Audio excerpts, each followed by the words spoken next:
This is Unit 4, Week 1, question number 3. What's the Compromise of 1850?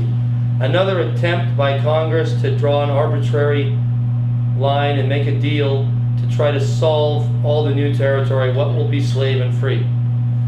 The Missouri Compromise in 1820 was to try to deal with the new land of the Louisiana Purchase. After the Mexican War, all this other new land, California, Arizona, New Mexico, sort of necessitated bring about the Compromise of 1850. The specific event that forced this issue, California wanted to join the Union.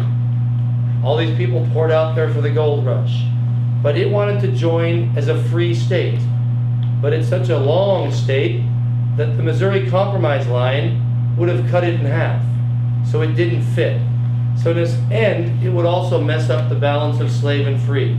So Henry Clay, the great compromiser, that please I want to be president, but never gets there, made this arrangement. 1, California will be a free state.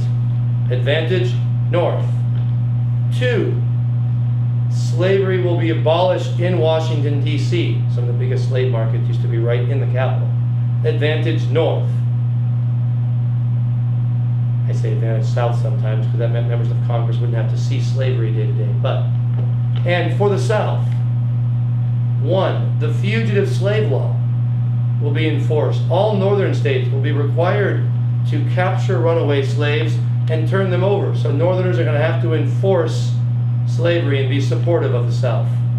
And 2, these territories of Utah and New Mexico, all of that territory from the Mexican cession will be open to popular sovereignty.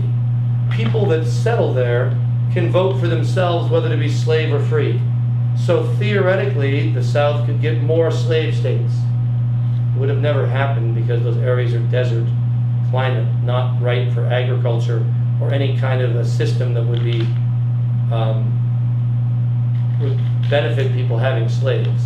So they were never going to be agricultural slave territories. But this way it would solve this problem. And neutrally, by the way, some of the old part of Texas would get turned over in exchange for the government taking over their debt. The state of Texas would lose a little land. That was neutral. Anyways, that's it. Compromise of 1850. California is a free state. All states have to enforce and capture runaway slaves. Utah and New Mexico are open to popular sovereignty. And slavery is banned in D.C. And that would solve the problem forever. Baloney. Civil War's coming. That's it from some guy in an Aloha print shirt.